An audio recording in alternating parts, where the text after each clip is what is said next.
বাংলাদেশের বাইরে পৃথিবীর বিভিন্ন প্রান্তে যে যেখান থেকে চ্যানেলে দেখছেন আপনাদের সকলকে সাদর আমন্ত্রণ তৃতীয় মাত্রা দেখবার জন্যে। সাম্প্রতিক নানা বিষয় নিয়ে আলোচনার জন্য আমার সঙ্গে স্টুডিওতে রয়েছেন আমার বসা আছেন বাংলাদেশ জাতীয়তাবাদী দল বিএনপি দলীয় সংসদ সদস্য সাদাত হোসেন সেলিম, এবং আমার ডানে রয়েছেন বাংলাদেশ জাসদের জাতীয় স্থায়ী কমিটির সদস্য, ঢাকা বিশ্ববিদ্যালয় কেন্দ্রীয় ছাত্রছাত্রী সংসদ ডাকসুর সাবেক সাধারণ সম্পাদক ডক্টর মুশতাক হোসেন। স্বাগত আপনাদের দুজনকে তৃতীয় মাত্রায়। বাংলাদেশে ৩৫ বছর পর রাষ্ট্রপতি নির্বাচন হলো এবং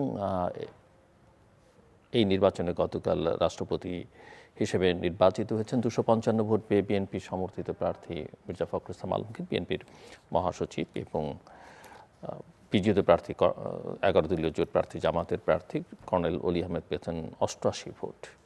সো আমি একটু মিস্টার সাদাত হোসেন সেলিম আপনার কাছ থেকে শুনতে চাই, আপনাদের নির্বাচিত রাষ্ট্রপতি মানে সামগ্রিকভাবে বাংলাদেশের গণতান্ত্রিক অভিযাত্রায় এই নির্বাচন কেমন হলো, এবং আজকে সন্ধ্যায় তিনি রাষ্ট্রপতি হিসেবে আনুষ্ঠানিকভাবে শপথ নেবেন। জি, ধন্যবাদ আপনাকে, ধন্যবাদ সহ আলোচক এবং দর্শকদেরকে। দীর্ঘ ৩৫ বছর পর আপনার রাষ্ট্রপতি পদে নির্বাচন হয়েছে। ১৯৯১ সালের পরে এই প্রথম। তো সাধারণত রাষ্ট্রপতি পদে নির্বাচন হয় না এই কারণে যে হয়তো ভোটের পার্থক্য বা ইত্যাদি কারণে।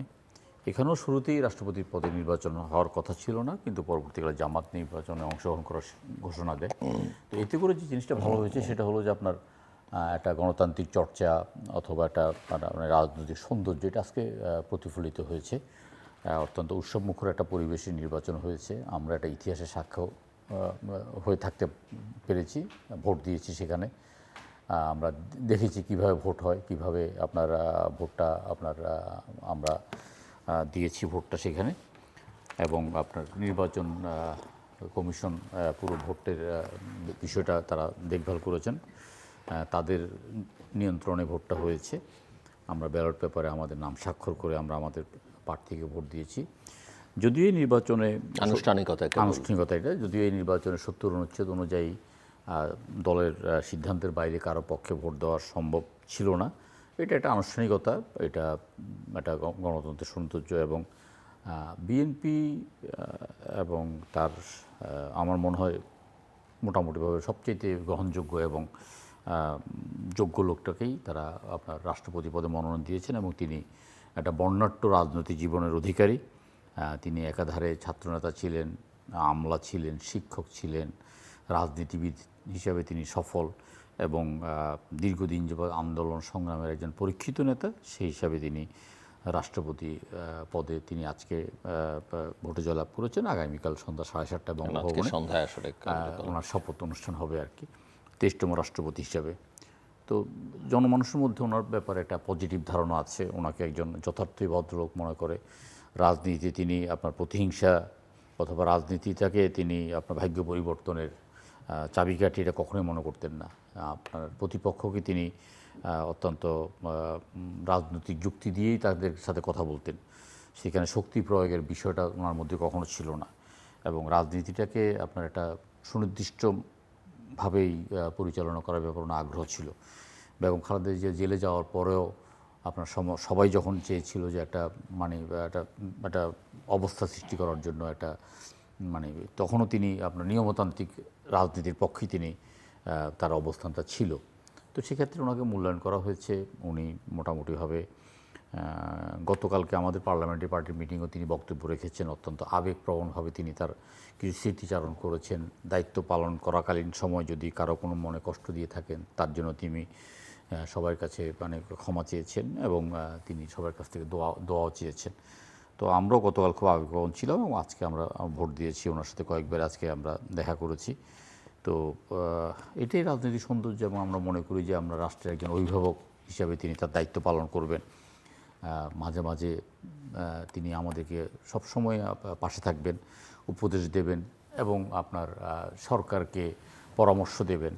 আমরা যেন সবাই সঠিক পথে চলতে পারি, রাজনীতিটা যেন সঠিকভাবে চলতে পারে, সরকার যেন সঠিক পথে থাকে, সেই জন্য তিনি একজন আপনার অভিভাবক হিসাবে তিনি অবশ্যই সেখানে তার ভূমিকা পালন করবেন। আমরা এই আশা করছি, এবং ওনার মানে সাফল্য কামনা করছি, ওনার দীর্ঘায়ু কামনা করছি, এবং ওনাকে অভিনন্দন জানাচ্ছি আজকের অনুষ্ঠানের মাধ্যমে। ডক্টর মুশতাক হোসেন। জি, আমি অনুষ্ঠানের মাধ্যমে আপনাকে শুভেচ্ছা, সেলিম ভাইকে শুভেচ্ছা। আমরা নবনির্বাচিত রাষ্ট্রপতি জনাব ফখরুল ইসলাম আলমগীরকে অভিনন্দন জানাচ্ছি, শুভেচ্ছা জানাচ্ছি। তবে আরও ভালো হতো ৭০ অনুচ্ছেদ সংশোধন করে যদি গোপন ব্যালটে নির্বাচনটা হতো। আমি ধারণা করছি গোপন ভোটে নির্বাচন করলেও যারা ফখরুল ইসলাম আলমগীর জয়লাভ করতেন, সেটা আরও মানে ভালো। যাই হোক, যেভাবে হোক না হয়তো কেন, কিছু গুপ্ত সুপ্ত প্রকাশ্যে না হলো অপ্রকাশ্যে আবিষ্কৃত হওয়ার সুযোগ থাকতো। হয়তো সেরকম ভোট হলে আমরা যারা পার্লামেন্টের বাইরে, আমাদেরকেও কারো কারো পক্ষে ক্যাম্পেইন করতে হতো। সেটা যাই হোক, আমি মনে হয় যারা ফখরুল ইসলাম আলমগীর বিগত দীর্ঘদিন ধরে তিনি গণতান্ত্রিক সংগ্রাম করেছেন, অত্যন্ত সজ্জন ব্যক্তি, প্রগতিশীল মনা, এবং বাংলাদেশের যে মুক্তিযুদ্ধে আদর্শ সেটা বজায় রাখবার জন্য তিনি যার চেয়ে সীমিত যেই অবস্থান আছে। অবশ্যই আশা করি সংবিধান সংশোধন হলে রাষ্ট্রপতির ক্ষমতার পরিধি আরও বাড়বে। আমি সেলিম ভাই দুজনেই ঐক্যমত কমিশনে বক্তব্য রেখেছি, সেগুলো বাস্তবায়িত হলে নিশ্চয়ই তার ভূমিকা আরও বাড়বে। তাছাড়াও একজন মানুষ যে পদই থাকুক না কেন, তার ব্যক্তিত্ব রাষ্ট্রের অনেক সংকট মুহূর্তে ভূমিকাটা অনেক অনেক নির্ধারক হয়ে যায়। সেক্ষেত্রে আমরা আশা করি জনাব ফখরুল ইসলাম আলমগীর তার সমগ্র রাজনৈতিক জীবনে যেই মূল্যবোধ ধারণ করেছেন, সেটাকে তিনি আরও বৃহত্তর পরিসরে চর্চা করবেন। আমরা তার সাফল্য কামনা করছি। বিজিত প্রার্থী কর্নেল অলি আহমেদ, যিনি জামাতের প্রার্থী ছিলেন, তিনি বলছেন যে গণতন্ত্র এখানে নিয়ন্ত্রিত এখন। আপনি কি ওনার এই বক্তব্যের সঙ্গে একমত কিনা, বা আপনি কি দেখেন? না, উনি কোন প্রেক্ষিতে দিয়েছেন জানি না। আরও ভালো হতো যদি আমরা ৭০ ধারা সংশোধন করে গোপন ব্যালট হতো। তার মানে এই না যে এখন যে সিস্টেমটা হয়েছে সেটা একেবারেই তিনি যেভাবে নেতিবাচকভাবে বলেছেন, এটা আমরা একমত না। মিস্টার সাদাত হোসেন সেলিম, গণতন্ত্র নিয়ন্ত্রিত? না, দেখুন, আপনার এখানে যে ৭০ অনুচ্ছেদের কথা বলা হচ্ছে, ৭০ অনুচ্ছেদ হলে আপনারা হয়তো আপনার সংসদ সদস্যরা স্বাধীনভাবে ভোট দিতে পারতেন, এটা বুঝাতে চাচ্ছেন। তো ৭০ অনুচ্ছেদ হলো, ধরুন আমি একজন দলের প্রার্থী হিসাবে দলের প্রতীক নিয়ে জয়লাভ করার পরে আমার এত বিপ্লবী হওয়ার তো কোনো কারণ নেই। আমি দলের বাইরে সিদ্ধান্ত যাব না। দলের আনুগত্য এবং দলের শৃঙ্খলার মধ্যে থাকতে হলে আমি যাকে প্রার্থী করেছে তাকে ভোট দিতাম। খুব একটা কোনো পরিবর্তন হতো না ৭০ অনুচ্ছেদ যদি হতো এখানে। তো এখানে তো এই এমন একটা নির্বাচন, যে নির্বাচনের ফলাফলটা আগেই সবাই জেনে গেছে, যে নির্বাচন আমরা যেটা জেনেছি সেটাই হয়েছে। খুব বেশি ১৯-২০ হয়নি, একদম মানে একেবারেই হয়নি। তো এটা আমরা প্রত্যেকে জানি। ৭০ অনুচ্ছেদের মধ্যে আপনার অর্থ বিল এবং আপনার আস্থা ভোট ছাড়া এই দুটার ব্যাপারে একটা কথা হয়েছে। বিএনপি এর পরে বলেছে যুদ্ধকালীন অবস্থা এবং আপনার কোনো আপনার যে বাজেট ইত্যাদির ব্যাপারে এই দুটো চারটা অর্থ বিল, অনাস্থা বিল এবং নিরাপত্তা ইস্যুতে যদি মানে যুদ্ধকালীন পরিস্থিতিতে যেন দলের সিদ্ধান্তের বাইরে যেতে না পারে, সেই মাপে রয়েছে। এটা তো আপনার আমার মনে হয় এই সংসদে না হলেও এর পরের সংসদের অধিবেশনে আমরা ঐক্যমত্য কমিশনে যেসব বিষয়ে ঐক্যমত্য পোষণ করেছি সেইগুলোকে আমরা বাস্তবায়ন করব। এখানে ৭০ অনুচ্ছেদ না হলেও, এবং কর্নেল অলি আহমেদ সাহেব তিনি তার সারা জীবনের নীতির বিপক্ষে গিয়ে তিনি জামাতের প্রার্থী হয়েছেন। এটা ওনার জন্য খুব বেশি যে ভালো হয়েছে সেটা নয়। তারপর হয়তো নির্বাচনের উপলক্ষে উনি আলাপ আলোচনা ছিলেন, ওনার দীর্ঘদিন একটা স্বপ্ন ছিল, সেই আলাপ আলোচনার মধ্যে উনি আছেন। কিন্তু এরপরে হয়তো রাজনীতি উনি অপ্রাসঙ্গিক হয়ে যাবেন, অবসর সময়ে তিনি জাবর কাটবেন এবং বলবেন যে উনি পরাজিত রাষ্ট্রপতি। এর বাইরে এখন যেসব কথাবার্তা উনি আজকে দেখলাম, আজকে দিনের মধ্যে ওনার বক্তব্য বেশ সুইং হচ্ছে। মানে প্রথম কথা হচ্ছে যে উনি একবার দেখলাম যে বলল যে অনলাইন জরিপে আমি অনেক এগিয়েছিলাম। তো ওনার মতো একজন লোক রাষ্ট্রপতি পদপ্রার্থী, অনলাইন জরিপে এখানে ভোট হবে মানে পার্লামেন্টে যারা সংসদ সদস্য তাদের মধ্যে, সেখানে অনলাইন জরিপের তো আর কোনো বিষয় না। আবার এখন দেখলাম যে বললেন যে আপনার তিনি ফখরুল ইসলাম আলমগীরকে অভিনন্দন জানিয়েছেন, আমি শুনলাম, কিন্তু আমি আসলে আমার চোখে পড়েনি। কিন্তু তিনি বললেন যে কবর জিয়ারত করা ছাড়া আপনার আর নামাজ পড়া ছাড়া রাষ্ট্রপতির কোনো কাজ নেই। রাষ্ট্রপতির তো আক্ষরিক অর্থে বেশ কিছু বিলে রাষ্ট্রপতি অনুমোদনের সিদ্ধান্ত, তারপরে এছাড়াও আমরা ঐক্যমত্য কমিশনে, মানবাধিকার কমিশন, তথ্য কমিশন, প্রেস কমিশন, আইন কমিশন, এই সিদ্ধান্তগুলো রাষ্ট্রপতি এককভাবে নিতে পারবেন। তাছাড়া বিচারপতি নিয়োগ, উপাচার্য নিয়োগ, তারপরে আপনার ফাঁসির আসামির দণ্ড মওকুফ ছাড়াও বেশ কিছু কাজ আছে যেটা রাষ্ট্রপতি করতে পারবেন। আর রাষ্ট্রপতি পদে মির্জা ফখরুল ইসলাম আলমগীর অবশ্যই নিজকে আলোকিত করবেন। এমনিতে সংকটকালে রাষ্ট্রপতির গুরুত্ব আছে, হ্যাঁ, নির্বাচনকালে এখন যখন তত্ত্বাবধায়ক সরকার ব্যবস্থা ফেরত আসবে তখন রাষ্ট্রপতি খুব গুরুত্বপূর্ণ হয়ে উঠবেন। নির্বাচনকালীন একটা তত্ত্বাবধায়ক সরকার ব্যবস্থা তো মানে সুপ্রিম কোর্টের মতামত অনুযায়ী প্রতিষ্ঠিত হচ্ছে। আমরা ঐক্যমত্য কমিশনও আমরা সেটা সিদ্ধান্ত নিয়েছি। আমরা আসলে যেটা মনে করি আমাদের মতো দেশের মধ্যে, যদি এটা মানে দেশে খুব অন্যান্য দেশে এটা হয় না, কিন্তু আমাদের মতো দেশের মধ্যে নির্বাচনকালীন একটা অন্তর্বর্তীকালীন সরকার অথবা নিরপেক্ষ সরকার প্রয়োজন আমরা মনে করি, যেন ক্ষমতা হস্তান্তরটা কোনো রকম কোনো কেউ বাধা দিতে না পারে। তো সব মিলিয়ে একটা পর্যায়ে রাষ্ট্রপতি উনি ওনার আপনার ব্যক্তিত্ব, ওনার আভিজাত্য এবং ওনার দক্ষতা, ওনার অভিজ্ঞতা, ওনার বয়স সব মিলিয়ে তিনি দেশের সংকটকালীন সময়ে ও সংকটকালীন সময়ের বাইরেও তিনি একজন অভিভাবক হিসাবে তিনি কাজ করবেন। তিনি একজন অত্যন্ত সংস্কৃতিমন একজন লোক। তিনি আপনার কবিতা পড়েন, কবিতা আবৃত্তি করতে পারেন, তিনি নাটক করেছেন এবং তিনি একজন আপনার মুক্তমনা একজন মানুষ। তিনি মানে ধার্মিক, আমি তাকে মানে সবসময় নামাজ পড়তেও দেখি, পাশাপাশি তিনি আবার ওনার মধ্যে কোনো সংকীর্ণতা বোধ নেই। তো আমরা আসলে তাকে ভোট দিতে পেরে গর্বিত। ওনাকে অনেক দিন আগে থেকে চিনি এবং আপনার দলের সংকটকালীন সময়ে তিনি দলকে ঐক্যবদ্ধ করে রাখার ব্যাপারে উনি একটা ভালো ভূমিকা পালন করেছেন। ডক্টর মুশতাক হোসেন, মুক্তমনা মানুষ রাষ্ট্রপতি হলেন, দেশের সামগ্রিক পরিবেশ কতখানি মুক্ত সেটা একটু আপনার কাছ থেকে বুঝতে চাই। যে নির্বাচনের পরে 6 মাসের বেশি সময় পার হলো, সামগ্রিকভাবে রাজনৈতিক পরিবেশ, সিভিক স্পেস, গণতান্ত্রিক পরিবেশ কতখানি একজন রাজনীতিক হিসেবে আপনি দেখেন? হ্যাঁ, আমরা তো অনেক প্রত্যাশা নিয়ে 24-এর গণ-অভ্যুত্থানে অংশগ্রহণ করেছি। সহস্রাধিক মানুষ জীবন দিয়েছেন, অনেক শিশু এর মধ্যে রয়েছে। একটা প্রত্যাশা ছিল এবং অন্তর্বর্তী সরকারের সময় গণ-অভ্যুত্থানে রাষ্ট্রযন্ত্র দুর্বল হয়ে গিয়েছিল, সেই সুযোগে উগ্রপন্থীরা মাথাচাড়া দেওয়ার চেষ্টা করেছে। বিএনপি নির্বাচনের মাধ্যমে সেটাকে অনেকটা স্থিতিশীল অবস্থায় নিয়ে এসছে, এই বিষয়ে কোনো সন্দেহ নেই। কিন্তু সেই উগ্রপন্থীদের মাথাচাড়া দেওয়ার চেষ্টা কিন্তু থেমে নেই। আর যে সার্বিক সংস্কারের একটা আকাঙ্ক্ষা ছিল যে ফ্যাসিবাদ পুনরুত্থান যেন না ঘটে, আইন, রাষ্ট্র কাঠামো, অর্থনীতি সব জায়গায় যে একটা সংস্কারের ইচ্ছা, আমি এখনও আশা হারাচ্ছি না। 6 মাস চলে গেছে, বলিষ্ঠ কোনো পদক্ষেপ আমার চোখে পড়ছে না, কিন্তু তারপরে প্রত্যাশাটা আছে। এবং রাজনৈতিক ক্ষেত্রে কিন্তু কোনো কোনো ক্ষেত্রে অসহিষ্ণু দেখা যাচ্ছে। আপনারা হয়তো জানেন যে গত 15ই আগস্ট আমরা বঙ্গবন্ধুকে স্মরণ প্রতি বছরই করি। আওয়ামী লীগ ক্ষমতায় আসার আগে থেকে প্রতি বছর আমাদের দল বঙ্গবন্ধুর নির্মম হত্যাকাণ্ডের প্রতিহত আমরা করেছি। এবং 15ই আগস্ট 1975-এর পরপরই আমাদের তৎকালীন দল, তখন মুখোমুখি ছিলাম জাসদ আওয়ামী লীগ, আমরা নিন্দা করেছি খন্দকার মোশতাকের সামরিক শাসন এবং আমাদের যে সংগ্রামের ধারা ছিল বাকশালের বিরুদ্ধে, সেই ধারাটা অব্যাহত রাখতে বলেছি। আমরা বলেছি দেশটা পিছিয়ে গেল।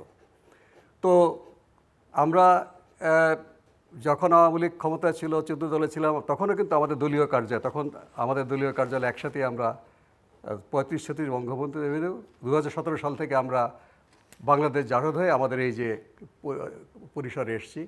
আমরা দলীয় কার্যালয়ে বঙ্গবন্ধুর প্রতিকৃতিতে আমরা মালা দিই, শ্রদ্ধা জ্ঞাপন করি, ধরাভাবেই আমরা পালন করি। 2024-এ গণ-অভ্যুত্থান 5ই আগস্টের 10 দিনের মাথায় আমরা প্রেস রিলিজ দিয়ে আমাদের অফিস এটা করেছি, 25 সালেও করেছি। ফেসবুক তো এক বছর পর এটা নিয়ে আসে। আমি সেদিন দেখলাম যে সমকাল পত্রিকা লেখা আছে 2 জাসদের, ইনু ভাইয়ের জাসদ এবং আমরা শোক প্রকাশ করছি। আমাদেরটা 11টার সময়, আমরা শনিবার ছিল গত বছর, সেই নিউজটা মানে ভেসে আসছে আবার। এই প্রেস রিলিজ দিয়ে যখন ডক্টর ইউনূসের সরকারের সময় অনেক উগ্রপন্থীদের অত্যাচার ছিল, তাদের মব করেছিল, তখন কিন্তু আগে পরে কোনো আমরা কথা শুনি নাই। হয়তো যারা অন্তর্বর্তী সরকারের সদস্য তারা বলেছেন যে আপনাদের এই মতামতটা ঠিক না। আমরা বলছি মতামতটা মিলবে না তোমাদের সাথে। তো এবারে আশ্চর্য, কিন্তু আমাদের অফিসে তারা মানে বিএনপি নেতৃবৃন্দ যদি রাজনৈতিক পর্যায়ে আলোচনা করতেন, তাও একটা কথা ছিল যে করা ঠিক হবে কি হবে না, বর্তমান পরিস্থিতি। গোয়েন্দা বিভাগ থেকে আমাদের নেতৃবৃন্দকে হুমকি দিয়েছে। গণ-অভ্যুত্থানের পরে আমরা গোয়েন্দা বিভাগ থেকে হুমকি পাবো নির্বাচিত সরকারের সময়, এটা অকল্পনীয়। আমাদের সাধারণ সম্পাদক খুব মানে রেগে গিয়েছিলেন এবং বলেছেন যে আমরা করব। যদিও আমাদের আমরা নমনীয় ছিলাম, কিন্তু যখন পুলিশ শুনলাম আমাদের দলীয় কার্যালয়ে তারা আসছে, আমি নিজে গেলাম, গিয়ে আমি বললাম যে দেখুন আমরা এখানে আমাদের দলীয় পরিসরে করছি, আমরা কোনো অডিটোরিয়াম ভাড়া করি নাই, এটা কোনো পাবলিক প্রোগ্রাম না, আমরা কিন্তু প্রোগ্রাম করব। তারা জোর করে আমাদের অফিস সমস্ত চেয়ারগুলো বসে গেলেন, আমরা মাত্র 3 জন ছিলাম, বাকি সব চেয়ার দখল করলো। এবং যখন সাংবাদিকরা আসলো 5টার সময়, তখন তারা আমি যে কক্ষে ছিলাম সেই কক্ষ ছেড়ে চলে গেলো। যাই হোক, যেটা কথা হচ্ছে যে পলিটিক্সটা, আমি এই বিষয়ে মাননীয় স্বরাষ্ট্রমন্ত্রীর সঙ্গে কথা বলেছি। কি বললেন উনি? যে উনি বললেন যে এটা তো আমরা পুলিশকে বলেছি যে এই ধরনের প্রোগ্রাম না করার জন্য। আমি বললেন না, এটা আপনাদের যে প্রেক্ষাপটে করছে আপনাদের পলিটিক্যাল পার্টি সেটার লক্ষ্য না। আমি হ্যাঁ, লক্ষ্য হচ্ছে, আমি নিজের থেকে বললাম হয়তো আপনাদের এই লক্ষ্যটা হচ্ছে যে কার্যক্রম নিষিদ্ধ আওয়ামী লীগ যেন কোথাও সমাবেশ করতে না পারে, সেটা বঙ্গবন্ধুর মৃত্যুবার্ষিকী হোক বা মিলাদ শরীফে হোক, সেটা অন্য কথা, কিন্তু এখানে তো কোনো আওয়ামী লীগের আসার সুযোগ নেই। এবং এটা বলেছি আমরা কিন্তু 24-25 দুবারই করেছি।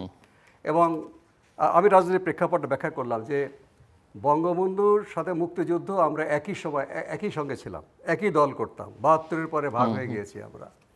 বঙ্গবন্ধুর মুক্তিযুদ্ধকে স্মরণ করছি তার মুক্তিযুদ্ধে, না হলে সিরাজুল আলম খান, আসম আব্দুর রব বা অন্য যে নেতা শরীফুল্লাহ স্মরণ করা যায় না, ইভেন মেজর জিয়াওকেও স্মরণ করা যায় না যদি আমরা বঙ্গবন্ধুকে মাইনাস করে দিই। এবং বলেছি যে বঙ্গবন্ধুর শাসন 72-75 সালে প্রচণ্ড অত্যাচারী শাসন ছিল, স্বৈরাচার ছিল, ফ্যাসিবাদ ছিল, ঠিকই সবচেয়ে বড় ভুক্তভোগী আমরা। কিন্তু 15ই আগস্টে যেভাবে হত্যা করা হয়েছে, এই নৃশংসতাটা বঙ্গবন্ধুর যে ফ্যাসিবাদী শাসন সেটাকে অনেকটা ঢেকে দিয়েছে। যদিও ফ্যাসিবাদী শাসন কখনো ইতিহাস থেকে মুছে যাবে না, কিন্তু নৃশংস হত্যাকাণ্ডটাই কিন্তু তার প্রতি মানুষের যে আবার সিম্প্যাথিটা ফেরত নিয়ে এসছে, এটাকে তো অস্বীকার করা যায় না। এর পরবর্তী পর্যায়ে রাষ্ট্রপতি জিয়াউর রহমানকেও নৃশংসভাবে হত্যা করা হয়েছে, সেটাও কিন্তু সবাই কন্ডেম করেছে, আওয়ামী লীগ সহ। বিশাল জানাজা হয়েছে পারিক এভিনিউতে, বঙ্গবন্ধুকে সুযোগ দিলেও তার জানাজাও বিশাল হতো। তো এই প্রেক্ষাপটটা বলেছি। তারপর তিনি বলেছেন যে দেখুন আপনার কথা আমি শুনলাম, কিন্তু আমি কথা দিতে পারছি না কি হবে, আমি সবার সঙ্গে কথা বলবো পুলিশ সহ। তো আমি বলেছি যে আমি কিন্তু কার্যালয়ে যাব, তো বলেছি। যাই হোক, তারপরে যখন পুলিশ কার্যালয়ে আসলো তাকে আমি ফোন করেছি, তিনি ফোন ধরেননি। তো জানি না তিনি কী করেছেন। তো যে ঘটনাগুলো ঘটলো আপনারা দেখেছেন, কিন্তু তাই না, দেখেন পুলিশ গিয়ে আমরা যেই ভবনে ভাড়া নিয়েছি 2017 সাল থেকে, তাদেরকে তারা বলেছে যে এই দল একে উঠিয়ে দাও, হ্যাঁ, কোনো আছে কি না, বলে যে তাদের ভাড়া 7 মাস বাকি। দেখেন ভাড়ার বিষয়টা, মানে কোভিডের সময় 1.5 মাস ভাড়া বাকি, 1.5 বছরের ভাড়া বাকি ছিল, কারণ কোভিডের সময় তো সব বন্ধ। আমরা পর্যায়ক্রমে প্রতি মাসে ভাড়ার সাথে ওই বকেয়া ভাড়া অ্যাডজাস্ট করে 7 মাস চলে এসছে। ইউটিলিটি বিল কোনো নাই। এবং তারা বলেছে যে মেট্রোপলিটন পুলিশের তারা বলেছে যে এখানে রাজনৈতিক দলের কার্যকলাপ হলে শিশুদের নিরাপত্তা বিঘ্নিত হবে। আমাদের আরও আগে থেকে ওখানে অনেক রাজনৈতিক দল অফিস করেছে। এখন সেখানে নাগরিক ঐক্য, মান্না ভাইয়ের বাসদ, মার্ক্সবাদী, জাতীয় মুক্তি কাউন্সিল, প্রয়াত বদরুদ্দীন ওমরের পার্টি, টিপু বিশ্বাস ভাইয়ের গণফ্রন্ট, শ্রমিক সংগঠনগুলো সেখানে আছে। এবং শুধু তাই না, এখানে যেখানে আমাদের পলিটিক্যাল পার্টির অফিস, সেখানে কিন্তু শিশুদের কোনো চিকিৎসার বিষয়টা আলাদা করা। যেখানে শিশুদের চিকিৎসা হয় সেখানে অডিটোরিয়ামে তারা প্রতিদিন রাজনৈতিক দলকে ভাড়া দেয়, সেখানে অনেক চিল্লাচিল্লি এবং মারামারিও হয়। আরেক পাশে আছে একটা হলো কনফারেন্স রুম, সেখানেও কিন্তু তারা রাজনৈতিক দলকে ভাড়া দিয়ে থাকে। যদি আপনার শিশুদের চিকিৎসা অসুবিধা হয়, তো ওগুলো প্রত্যক্ষভাবে অসুবিধা হওয়ার কথা এতদিন হয়নি। একটা খোঁড়া যুক্তি দিয়ে, এটা আমি খুবই ব্যথিত হয়েছি যে একটা নির্বাচিত সরকারের সময় আমাদের রাজনৈতিক দলকে উচ্ছেদ করবার জন্য পুলিশকে দিয়ে চেষ্টা করা, যে বিএনপিকে বিএনপি এরশাদ আমলে তাদের কার্যালয়কে উচ্ছেদ করার চেষ্টা করেছিল একবার। বিএনপি এখন যে রাজিয়া ভবনে আছে, মামলা নিয়ে যে যারা মালিক তারা তাদেরকে চেষ্টা করে, ব্যর্থ হয়েছে। এরপর আওয়ামী লীগ আমলে কার্যালয় উচ্ছেদ করার সাহস পায়নি, কিন্তু তারা পুলিশ দিয়ে দখল করেছে, বন্ধ করে। এইটা তো খুবই লজ্জাজনক বিষয়। আমি জানি না সরকার এই বিষয়ে অবস্থান পরিষ্কার করবে কিনা। আমাদের সহ অন্যান্য রাজনৈতিক দল তো হুমকির মুখে পড়ে গেল যারা ওখানে অফিস করছে। এটা তো হতে পারে না। আমি মনে করি যে একটা গণতান্ত্রিক পরিবেশ আছে, সহনশীল পরিবেশ আছে, সহাবস্থান আছে। আমরা এই ধরনের ভুল যেন বর্তমান সরকার না করে, আমরা তাদের কাছে সেই আশাই করছি। সাদাত হোসেন সালিম, দেখুন, রাজনৈতিক কর্মকাণ্ড পরিচালনা করার অধিকার রাজনৈতিক দলগুলোর আছে, যদি কোনো নিষিদ্ধ সংগঠন না হয়ে থাকে।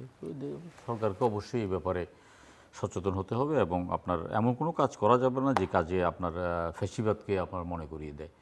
আমরা কিন্তু এই যে শেখ হাসিনার শাসনামল দেখেছি, পরবর্তীকালে একটা অংশের মধ্যে, বিশেষ করে আওয়ামী লীগের মধ্যে একটা ধারণা হয়েছে যে শেখ হাসিনার মধ্যে একটা আপনার অতি মানবীয় একটা কিছু আছে, তিনি একদম খুব মানে অতি মানবীয় এবং তার কোনো পতন হবে না, এবং যতদিন শেখ হাসিনা আছে ততদিন সে রাষ্ট্রীয় ক্ষমতা থাকবে, এই ধরনের একটা ভাব ছিল। কিন্তু একটা আন্দোলনের মুখে, একটা গণ অভ্যুত্থানের মুখে, একটা প্রচণ্ড একটা বিপ্লবের মুখে শেখ হাসিনাকে পালিয়ে যেতে বাধ্য হয়েছে শেখ হাসিনা, তার সাথে তার সঙ্গবাঙ্গরা পালিয়ে গেছে একেবারে একদম উপর থেকে নিচ পর্যন্ত, যেটা ইতিহাসে অনেক একটা বিরল। এই একটা ঘটনা আমরা যারা রাজনীতিবিদ, নিঃসন্দেহে আমি মনে করি আমাদের মনোজগতে এটার একটা স্থায়ী একটা দাগ কেটেছে। আমাদের মধ্যে এক ধরনের সংস্কার হয়েছে, আমাদের মধ্যে চিন্তা যতটা পার্থক্য হয়েছে, আমাদের মধ্যে যেন সরে যায় চিন্তা কাজ করতে না পারে সে ধরনের একটা মানে মনোবৃত্তি আমাদের মধ্যে কাজ করছে। এবং আমরা যারা সদস্য, আমরা যখন আমরা আলাপ আলোচনার মধ্যে বসি, আমরাও অনেক কিছু নিয়ে চিন্তাভাবনা করি। আমরা চাই যে সরকার স্মুথলি তার ফাংশনটা করুক, কিন্তু সরকারকে স্মুথলি ফাংশনটা করতে হলে অবশ্যই গণতন্ত্রকে প্রাধান্য দিতে হবে, অবশ্যই বহুদলীয় মতকে ধারণ করতে হবে, অবশ্যই আপনার প্রত্যেকের কথা শুনতে হবে। এখন আপনার সরকারের যেটা আপনার দেখছি যে ক্যাবিনেট মন্ত্রিসভা, তিনি কিছু প্রবীণ ব্যক্তিদের সাথে বেশ কিছু নবীন তরুণ তুর্কিদেরকেও তিনি ক্যাবিনেটে এনেছেন। তাদের মধ্যে কাজ করার একটা স্পৃহা আছে, তারা কাজ করতে চায়, দৌড়ঝাঁপ দিতে চায়, তারা পরিবর্তন চায়, তারা সরকারের গতিশীল করতে চায়। কিন্তু আমি আমার 6 মাসের অভিজ্ঞতা দিয়ে বলতে পারি যে আমাদের যে রাজনীতিবিদদের চাওয়া পাওয়ার সাথে আমলাতন্ত্রের চাওয়া পাওয়ার মধ্যে একটা বড় ধরনের একটা অনেকটা গ্যাপ আছে। আমলাতন্ত্র তার গতানুগতিক আপনার নেগেটিভ মেন্টালিটি থেকে তারা বেরিয়ে আসতে পারছে না, এবং সরকারের গতিকে টেনে ধরা অথবা মানে গতিকে হ্রাস করার ব্যাপারে তারা তাদের আগের অবস্থানটাকে কোনো পরিবর্তন করে নাই। এই যে একটা অভ্যুত্থানের পরে একটা জন আকাঙ্ক্ষাকে কাজে লাগাতে হলো যে তাদেরকেও কাজ করতে হবে, তারা যে রাষ্ট্রের দায়িত্বে আছেন, কর্তব্যে আছেন, তাদের অনেকের আচার আচরণে সেভাবে মনে হয় না। তো এটা একটা বিএনপি বা সরকারের জন্য একটা চ্যালেঞ্জ। এই চ্যালেঞ্জকে ওভারকাম করে আপনার অবশ্যই কাজ করতে হবে। আমরা বিভিন্নভাবে যখন বিভিন্ন কাজ করতে যাই তখন দেখি যে বিভিন্নভাবে এটার একটা মানে বাধা সৃষ্টি করা হয়, এবং এটা আমলাতন্ত্রের গত 50-55 বছর ধরে দেখি যে আমলাতন্ত্রের একটা ধারা, এখান থেকে আপনার অবশ্যই বেরিয়ে আসতে হবে। সরকারের সামনে অনেকগুলো চ্যালেঞ্জ আছে। প্রথম চ্যালেঞ্জ হলো যে জন আকাঙ্ক্ষা, একটা সেটাই করতে চাইছিলাম যে জন আকাঙ্ক্ষা এবং বিশেষ করে জনস্বস্তির, জনগণের দৈনন্দিন জীবনযাপনে যে অর্থনৈতিক ক্ষেত্রে সহ নানা ক্ষেত্রে সেই জায়গায় কোথায় দাঁড়িয়ে না, সেখানে একটা জন আকাঙ্ক্ষা মানুষের শেখ হাসিনার যে স্বৈরতান্ত্রিক শাসন ব্যবস্থা, অর্থনৈতিক লুণ্ঠন, তারপরে ইত্যাদির বিপরীতে নতুন সরকার তাদেরকে স্বস্তি দেবে। যেমন জনগণ চায় যে দ্রব্যমূল্য অবশ্যই নাগালের মধ্যে থাকুক, জনগণ চায় যে আপনার বেকারত্বের পরিমাণটাকে অবশ্যই কর্মসংস্থানে বৃদ্ধি করা, গ্যাস বিদ্যুৎ নির্বিচ্ছিন্ন করা, তারপরে আপনার শহরকে যানজট এবং চলাচল যোগ্য করা, কারণ এই ঢাকা শহরটা পৃথিবীর বসবাসের অযোগ্যের মধ্যে একেবারেই শীর্ষস্থান অধিকার করে আছেন। তো এই জনসংখ্যাকে দূর করতে হলে দ্রব্যমূল্যের ব্যাপারটা একটা বিষয় আছে।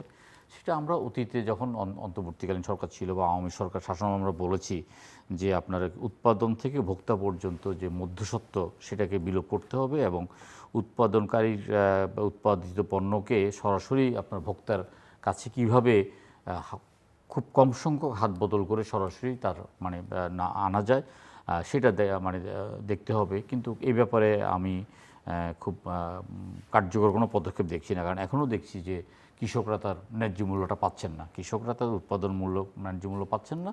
কিন্তু এটা হাত বদল হয়ে যখন শহরে একজন বা একজন ক্রেতার কাছে আসে তখন এখানে বেশ পার্থক্য, সেখানে মানে ক্রেতাকে অনেক বেশি দাম দিতে কিনতে হয়, মাঝখান দিয়ে আপনার কৃষকও বঞ্চিত হচ্ছে। তারপর বেকারত্বের ব্যাপারে, বেকারত্ব ধরেন এমনিই তো আপনার গ্যাস বিদ্যুৎ সংকটের কারণে বেশ কিছু প্রতিষ্ঠানের উৎপাদনের উপর একটা বিরূপ প্রতিক্রিয়া সৃষ্টি হয়েছে। এখন বিদ্যুতের স্থায়ী সমাধানের ব্যাপারে বিদ্যুৎ জ্বালানি সব মিলিয়ে মানে বিদ্যুতের স্থায়ী সমাধানের ব্যাপারে আপনার স্থায়ী কোনো উদ্যোগ গ্রহণ করা হয়নি। গত 15-17 বছরে যদি স্থায়ী উদ্যোগটা গ্রহণ করা হতো তাহলে এটা একটা ধারাবাহিকতার সুফল আমরা পেতাম। তারা তো মানে তাৎক্ষণিকভাবে সংকটের সমাধানের জন্য কুইক রেন্টাল পদ্ধতিতে গিয়েছে এবং সেখানে ক্যাপাসিটি চার্জের নামে সরকার আপনার তাদেরকে প্রচুর ভর্তুকি দিয়েছে এবং তারা যারা এইসব মানে বিদ্যুৎ মালিক ছিল তারা লাভবান হয়েছে, কিন্তু আমাদের সংকট সমাধান হয়নি। অন্তর্বর্তীকালীন সময়েও সরকারও গ্যাস উৎপাদনের বা গ্যাসের আপনার কূপ খননের ব্যাপারে কোনো উদ্যোগ গ্রহণ করেনি। এখন সরকার একদিকে ক্ষমতায় আসার পরপরেই একটা মানে বিশ্বব্যাপী একটা যুদ্ধের কারণে সারা পৃথিবীর জিনিসপত্রের দাম বেড়ে গেছে, এটা একটা চ্যালেঞ্জ। যদিও আমাদের মানুষজন এখন ধরেন আপনার মিডিয়া, তারপরে শিক্ষার হার বৃদ্ধি, তারপরে ইত্যাদি কারণে তারা বাস্তববাদী, তারা বুঝতে পারছে যে আসলে সংকটটা কী। কিন্তু সংকটের এই কথা বলে তো দীর্ঘদিন এটা ধামাচাপা দিয়ে রাখা যাবে না বা দীর্ঘদিন আপনার কাউকে সন্তুষ্ট করা যাবে না। সংকটের সমাধানটা খুব দ্রুত করতে হবে। বিদ্যুতের ব্যাপারে এখন থেকেই আপনার স্থায়ী বিদ্যুৎ সংকটের সমাধান, আমাদের যতটা চাহিদা ঠিক ততটা বিদ্যুৎ অথবা তার চেয়ে প্রতিদিনই বিদ্যুতের চাহিদা বাড়ছে, সেটার ব্যাপারে সিদ্ধান্ত নিতে হবে। তারপর বেকারত্ব হ্রাসের ব্যাপারে আপনার মানে সরকারের পক্ষ থেকে তো সরকার খুব বেশি আপনার মানে বেকারত্ব হ্রাস করার ব্যাপারে সিদ্ধান্ত দিতে পারবে না। ব্যবসায়ী সমাজের বা শিল্প কলকারখানা এবং বিনিয়োগের পরিমাণ বৃদ্ধি পেলে এবং সেই ব্যাপারে কাজ চলছে এবং গ্যাসের ব্যাপারেও আমার মনে করি যে মানে দুইটা মাত্র প্রতিষ্ঠানের উপরে নির্ভর না করা এবং বিশেষ করে এই যে গ্যাস, বিদ্যুৎ, বন্দর এগুলো বেসরকারি খাতে দেওয়ার চাইতে সরকারি খাতে রাখাটাই সবচেয়ে ভালো। তারপর সরকারি খাতে যে সমস্ত প্রতিষ্ঠানগুলো আছে তাদের মধ্যে প্রচুর, আমি গতকালকেও দেখেছি যে তাদের যে ধার দেনা এবং তাদের পরিচালনার ব্যয়, এটা সরকারের জন্য একটা মাথা ব্যথা। সেখান থেকেও সরকারকে একটা মানে যুগোপযোগী সিদ্ধান্ত নিতে হবে যে বদ্ধ কলকারখানা চালু করতে গিয়ে সরকারের পক্ষে আসলে ব্যবসা করা সম্ভব নয়। সরকার কখনো ব্যবসা করে সফল হবে না এবং সরকারের বিকেন্দ্রীকরণ করতে হবে। সিদ্ধান্ত গ্রহণের ক্ষেত্রে আরও প্রম্পট হতে হবে। যেমন আমি যদি আমার প্রত্যন্ত অঞ্চলের একটা হাসপাতালে ছোট্ট একটা ক্রয় করতে গেলেও কিন্তু এটা যদি কেন্দ্র থেকে অনুমোদন নিতে হয়, তাহলে এখানে মাঝখান দিয়ে যে বিশাল সময়টা, সেই সময়টা আমি মনে করি সরকারকে আধুনিক, গতিশীল এবং আপনার এই ডিজিটালাইজ পদ্ধতিতেই শাসন ব্যবস্থা, সিদ্ধান্ত গ্রহণের প্রক্রিয়া এগুলোর মধ্যে যেতে হবে। এবং মাননীয় প্রধানমন্ত্রী তিনি তার চলনে বলনে, আচার আচরণে, কর্মদক্ষতায় তিনি ইতিমধ্যেই জনগণের হৃদয়ে একটা বিশেষ স্থান অধিকার করেছেন। তিনি সার্বক্ষণিকভাবে কাজে ব্যস্ত থাকছেন, তিনি দিক নির্দেশনা দিচ্ছেন, তার মন্ত্রী পরিষদও সেভাবে কাজ করছেন। কিন্তু সামগ্রিকভাবে সবাইকে নিয়েই কিন্তু আপনার কাজ করতে হবে এবং সবাইকে জবাবদিহিতার আওতায় আনতে হবে। এবং গতকালকে আমাদের পার্লামেন্টারি পার্টি মিটিংয়ে মাননীয় প্রধানমন্ত্রী বলেছেন যে গণতান্ত্রিক পদ্ধতিটা যদি সমুন্নত থাকে এবং গণতান্ত্রিক পরিবেশটা যদি আপনার চলমান থাকে, তাহলে কিন্তু সর্বত্র জবাবদিহিতা প্রতিষ্ঠা হয় এবং জবাবদিহিতার কোনো বিকল্প নয়। আসলে আমাদের প্রত্যেককেই, আমরা যেখানে আছি, যে কাজটাই করি, আমি একজন সংসদ সদস্য হিসাবে অথবা একজন আমলা অথবা একজন ডাক্তার অথবা একজন কর্মচারী, একজন ব্যবসায়ী, প্রত্যেকেই কিন্তু একটা জবাবদিহিতার মধ্যে থাকতে হবে। আমি যা ইচ্ছা তা করলাম, কোনো জবাবদিহি করলাম না, এটা কোনো একটা মানে শাসন ব্যবস্থা হতে পারে না, এটা কোনো একটা সমাজ ব্যবস্থা হতে পারে না। তো আমরা আশা করব সরকার এই জিনিসগুলোকে আপনার যথাযথভাবে আপনার নজর দেবেন এবং আপনার তারা দক্ষতার সাথেই সরকার পরিচালনা করবেন, যেটা আমাদের দেশের জনগণ চায়। ডক্টর মুশতাক হোসেন। জি, সেলিম ভাই অবশ্য অনেকগুলো গুরুত্বপূর্ণ কথা বলেছেন। দেখুন, আমি একটা পয়েন্ট বলি যে সরকার বেকারত্ব দূর করার বিষয়ে খুব বেশি কিছু করতে পারবে না। তিনি বলেছেন যে বেসরকারি যারা কলকারখানা, ব্যবসা প্রতিষ্ঠান, দেখুন এটা একটা ইউজুয়ালি হতে পারে। আমি উদাহরণ দিই, যান দ্বিতীয় বিশ্বযুদ্ধের সময় প্রচণ্ড ধ্বংসযজ্ঞ হলো সারা বিশ্বে, বিশেষ করে ইউরোপ। আমেরিকায় সরাসরি হয়নি, কিন্তু তাদের অনেক সৈন্য নিহত হয়েছে। ওইদিকে সোভিয়েত ইউনিয়ন, তার স্ট্যালিনের নেতৃত্বে জার্মান দখল হয়েছে। সোভিয়েত ইউনিয়ন তো যুদ্ধের পরে তাদের তো সব কিছুই পরিকল্পিত অর্থনীতি, রাষ্ট্র সেখানে নেতৃত্ব দেয়, বা চায়নাতে তো বিপ্লবী হলো এরপরে। তো সেখানে ব্যাপকভাবে সোভিয়েত ইউনিয়নে ভারী শিল্প ইত্যাদি হলো। তা সেটা না হয় বাদ দিলাম। মার্কিন যুক্তরাষ্ট্রে তারা সিদ্ধান্ত নিল এত সংখ্যক মানুষ বেকার, কাজ নেই, শিল্প কারখানা গড়ে তুলতে তো সময় লাগবে, যেগুলো আছে সেগুলো চলছে। তখন সরকারের পক্ষ থেকে তারা পুরো মার্কিন যুক্তরাষ্ট্রের যে আজকে বিশাল বিশাল রাস্তা দেখছি আমরা, হাইওয়ে নেটওয়ার্ক, তারা সেটাতে কাজে লাগিয়ে দিল মানুষকে। হাজার হাজার তরুণ যুবকদের কাজ হলো। উদ্দেশ্য হলো এই হাজার হাজার মানুষের কাছে যদি টাকাটা যায়, তাদের পরিবার বাজার থেকে জিনিসপত্র কিনবে, চাহিদা তৈরি হবে, সেবামূলক অর্থনীতিটা চাঙ্গা হবে। এবং কলকারখানাগুলো যে প্রোডাক্ট হবে সেগুলো মানুষ কিনবে। এবং ইউরোপ সবচেয়ে বেশি যুদ্ধ বিধ্বস্ত, ইউরোপের কাছে টাকা নেই, মার্শাল প্ল্যান করে তারা ইউরোপকে, ব্রিটেনকে তারা টাকা দিল যে তোমরা রাষ্ট্রীয় খাতে তোমাদের এই কর্ম শুরু করো, মানে কর্মসৃজন করো। এবং ইউরোপে শুধু তাই না, রাষ্ট্রীয় খাতে মার্কিন যুক্তরাষ্ট্রের মতো মানে কাজের সুযোগ সৃষ্টি করা ছাড়াও তারা রাস্তাঘাট, স্কুল কলেজ, ভেঙে পড়া সেতু, বিমানবন্দর, রেল লাইন এটা শুরু করলো সরকারের নেতৃত্বে। এবং ইউরোপে যেহেতু সোভিয়েত ইউনিয়নের প্রভাবে পূর্ব ইউরোপ এবং সোভিয়েত ইউনিয়ন, সেখানে নাগরিকদের বেসিক সবই কিছু ফ্রি হয়ে গেল, আগে থেকে ছিল লেনিনের সময় থেকে। ইউরোপে তারা বাচ্চাদের লেখাপড়া, দুধ, চিকিৎসা সব তারা ফ্রি করে দিল। এতে তাদের টাকা খরচ হয়েছে। তারা চিন্তা করেছে যদি আমরা স্বাস্থ্য, শিক্ষা, সোশ্যাল সিকিউরিটি আমরা ফ্রি করে দিই, যেই জনগোষ্ঠী গড়ে উঠবে তারা উৎপাদনে আরও বেশি অবদান রাখতে পারবে। তারা কিন্তু পুঁজিবাদী অর্থনীতিটাকেই তারা টিকিয়ে রেখেছে ওয়েলফেয়ার সিস্টেমের মাধ্যমে। এবং মার্কিন যুক্তরাষ্ট্র ওয়েলফেয়ারে যায়নি, কিন্তু তারা ইনিশিয়ালি মার্শাল প্ল্যানের মাধ্যমে এই কর্মসৃজন করে তারা তাদের পুঁজিবাদী অর্থনীতিকে চাঙ্গা করেছে। এবং তারা তখন অনেক শক্তিশালী হয়ে পড়ে, তারা পুঁজি রপ্তানিও করেছে বিভিন্ন দেশে। কাজেই আমাদের দেশের সরকার যদি মনে করে যে আমরা আমাদের বেসিক সমস্ত মানুষকে কাজ দিয়ে সমস্ত কর্মক্ষম জনগোষ্ঠীকে কর্মমুখর করে তুলব, তাহলে কিন্তু এখানে 3, 4, 5 বছর রাষ্ট্র থেকেই টাকা খরচ করতে হবে। কিন্তু তারপরে যে আমাদের যে উন্নতিটা হবে সেটা কিন্তু কেউ আমাদের পিছিয়ে রাখতে পারবে। দেখুন দক্ষিণ কোরিয়া পুঁজিবাদী সিস্টেমে কিন্তু তারা রাষ্ট্রের পক্ষ থেকে উদ্যোগ নিয়ে কল কারখানা কাজ সৃজন করে শুধু তাদেরই উন্নত করেছে তাই না, তারা আমাদের মতো দেশ থেকে অনেক শ্রমিক নিয়ে গেছে। কাজেই এটা কোনো ক্লাসিক্যাল কথা না যে আমাদের ব্যবসায়ীরা বা যারা বেসরকারি উদ্যোক্তা তারা ইনভেস্ট করবে এখানেই হবে, এটা সম্ভব না। আমাদের মতো একটা দুর্বল পুঁজিবাদী রাষ্ট্রে আরও সম্ভব না। এখানে রাষ্ট্রকেই প্রথমে, যদি আমি সমাজতান্ত্রিকটা বাদে দিলাম, আমি সমাজতন্ত্রের পক্ষের লোক, কিন্তু যদি আপনি প্রচলিত পুঁজিবাদী পন্থায়ও যদি এই রাষ্ট্রটাকে একটা মানে ভায়াবল রাষ্ট্র করতে চান, তাহলে এই রাষ্ট্রীয় উদ্যোগে এই সমস্ত কর্ম উদ্যোগ সৃজন করতে হবে একটা লেভেল পর্যন্ত করে, তারপর আপনি ধীরে ধীরে আপনি এখানে রিফর্ম করে যেন মানুষ নিজেরা ব্যক্তিগত উদ্যোগে, ছোটো ছোটো কারখানা মালিক, মাঝারি ভারী শিল্প ব্যক্তিগত উদ্যোগে যেতে পারে। আমি সেই বিষয়ে করে গোড়ামি পক্ষে আমিও না। সেটা না করলে আপনি যদি প্রচলিত পন্থায় ছেড়ে দেন, রাষ্ট্রীয় সম্পদ লুটপাট বন্ধ করতে পারবে না। কারণ ওই লুটপাটকারী শক্তি, তাতে কোনো দল নাই, আওয়ামী লীগ, বিএনপি, জামাত বা জাসদ না। তারা তাদের স্বার্থে যেভাবে সেলিম ভাই বলেছে যে আমলাতন্ত্র এবং এই নেক্সাস, এটাকে ভাঙতে পারবেন না আপনি। জনগণের কর্মোদ্যোগ সৃজন করা ছাড়া এই যে উপরিকাঠামোতে বসে আছে লুটেরা গোষ্ঠী, যারা নিজের দেশের স্বার্থের পরিবর্তে বিদেশের স্বার্থ দেখে এবং দেশের জনগণের কী হোক তারা পরোয়া করে না, তাহলে সাধারণ জনগণকে তাদের কর্মীর হাতে রূপান্তরিত করতে হবে, তাদের শ্রমের বিনিময়ে সম্পদটা আসতে হবে। তাহলে একটা নতুন উদ্যোক্তা শ্রেণী, নতুন একটা মানে আমরা দেখতে পাবো, সৃজন হব। সেটা কিন্তু বর্তমান এই পুঁজিবাদী কাঠামো রেখেই জনকল্যাণ, এবং জনাব তারেক রহমান তিনি বলেছেন কয়েকবার যে আমরা একটা জনকল্যাণ ধর্মী রাষ্ট্র গড়ে তুলতে চাই।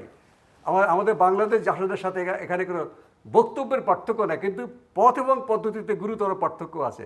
তিনি চাচ্ছেন যে বর্তমান লুটেরা সিস্টেমের গায়ে হাত না দিয়ে তাদের গায়ে হাত বুলিয়ে কোনোভাবে করা যায় কিনা, যেই ভুলটা বঙ্গবন্ধু করেছিলেন স্বাধীনতার পরে। এবং একই ভুল এবং ইচ্ছাকৃত অনেকের, আমি জানি না তারেক রহমান সাহেব ইচ্ছাকৃত কিনা, তিনি দীর্ঘদিন ব্রিটেনে ছিলেন, ব্রিটেনের পদ্ধতি তিনি খুব নিবিড়ভাবে পর্যবেক্ষণ করেছেন এবং তার পরিবারের সদস্যরা এটা দেখেছেন। আমি আশা করি তিনি দ্বিতীয় বিশ্বযুদ্ধের পরে যেভাবে ব্রিটেন ঘুরে দাঁড়িয়েছে সেটা তিনি নিশ্চয়ই লক্ষ্য করেছেন। সেভাবে যদি তিনি করেন বাংলাদেশের প্রেক্ষিতে, আমার মনে হয় বাংলাদেশে আরও কম সময় লাগবে। কারণ দ্বিতীয় বিশ্বযুদ্ধের পরে ব্রিটেনের যে ধ্বংসস্তূপ ছিল, বাংলাদেশ অন্তত সেই জায়গায় নেই, তার চেয়ে একটু অনেকটা এগিয়ে আছে। মিস্টার সেলিম। না, আমি মোশাররফের সাথে একবার দ্বিমত করছি না। আমি যতটুকু বুঝতে পারছি যে ঠিক সরকারও এই ধরনের একটা চিন্তাভাবনা করছেন। সরকার কর্মসংস্থানের ব্যাপারে সরকার আপনার বিভিন্নভাবে, বিশেষ করে মানে ব্যাপক স্বাস্থ্যকর্মী নিয়োগ করা, তারপরে প্রত্যেকটা মানে গ্রাম পর্যায়ে স্বাস্থ্যকর্মী নিয়োগ করে স্বাস্থ্যকর্মীদের হাতে স্বল্প ট্রেনিংয়ের মাধ্যমে তাদেরকে আপনার গ্রামের স্বাস্থ্যসেবা উন্নয়ন করা এবং পাশাপাশি আপনার কর্মসংস্থানের ব্যবস্থা করা, এগুলো চিন্তার মধ্যে আছে। আপনার সরকারি শূন্যপদ ছাড়াও আপনার সরকারি শূন্যপদগুলো পূরণ করা, পাশাপাশি আপনারা বেসরকারি উদ্যোগে যে আমাদের তো বিশেষ তৈরি পোশাক সহ আরম্ভ করে একটা মানে বিরাট একটা মানে এই ব্যবস্থাপনার মধ্যে দিয়ে অনেকগুলো শ্রমিক কাজ করে। উত্তরবঙ্গে শ্রমিক, বিভিন্ন জায়গার শ্রমিক, যেটা এক সময় বিভিন্নভাবে পাটকল ছিল, এক সময় যেগুলো আপনার বস্ত্রকল ছিল, যেগুলো সরকারি উদ্যোগে আমরা দেখতাম তেজগাঁও, টঙ্গী, আদমজি, সেগুলো বন্ধ হয়ে যাওয়ার পরে আপনার এগুলো স্থান দখল করে নিয়েছে আপনার আমাদের তৈরি পোশাক। তৈরি পোশাকের বাজার এখনও ঠিক আছে, আমাদের যে তৈরি পোশাকের যে আমাদের সম্ভাবনা সেটা এখনও ঠিক আছে।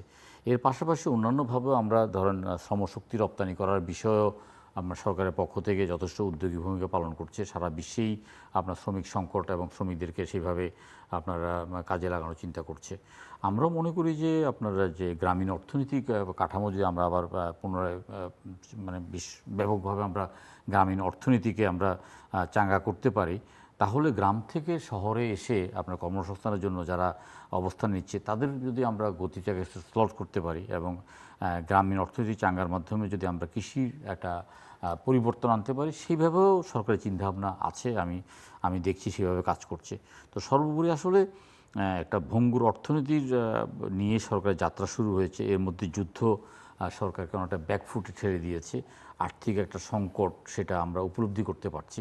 তার মধ্য দিয়ে আপনার উন্নয়নের ব্যাপারে বিগত সরকারের আমলে যে কোনো উন্নয়ন কর্মকাণ্ডে অহেতুকভাবে বিলম্ব করে এটার মানে খরচের মাত্রা বৃদ্ধির পরিমাণ ছিল অনেক বেশি। যে কোনো উন্নয়ন প্রকল্প 2 বা 3 বা 4 বার পর্যন্ত সময় বৃদ্ধি করা এবং আপনার এটার কাজ যথাসময়ে শেষ না করে এটার মানে শুধুমাত্র এটার মূল্য বৃদ্ধির যেটা চক্রে ছিল, সেখান থেকে কিন্তু সরকার বেরিয়ে আসার চেষ্টা করছে। আমরা কয়েকদিন আগে দেখলাম যে খুলনা মানে ডকইয়ার্ডের একটা প্রকল্প, এটার মেয়াদ বৃদ্ধি করার ব্যাপারে যখন সিদ্ধান্ত এসছে এবং মূল্য বৃদ্ধি করার ব্যাপারে সরকারের পক্ষ থেকে এটার সাথে দ্বিমত পোষণ করেছে এবং সেটা কী কারণে এটার প্রকল্প যথাসময় শেষ হয়নি এবং মূল্য বৃদ্ধির ব্যাপারে সরকারের পক্ষ থেকে একটা কোয়ারি করা হচ্ছে। আমি মনে করি সর্বত্র যদি আমরা জবাবদিহিতা করতে পারি।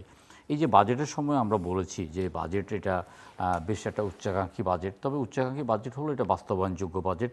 সেখানে যদি আপনার সরকারি মানে অহেতুক প্রকল্প হাতে না নেয়, যেটা কোনো প্রয়োজন নেই, কর্ণফুলী টানেলের মতো প্রকল্প, পায়রা বন্দরের মতো প্রকল্প, এই প্রকল্পগুলো না নিয়ে যদি মানে একদম জনগুরুত্বসম্পন্ন প্রকল্পগুলো হাতে নেওয়া হয়, প্রকল্পের ব্যয় যদি আপনার বাস্তবসম্মত হয়, প্রকল্পের সময় এবং ব্যয় বৃদ্ধি না করা হয়, তাহলে অর্থনীতিও ঘুরে দাঁড়ানোর একটা সম্ভাবনা আছে, আমরা এটা দেখছি।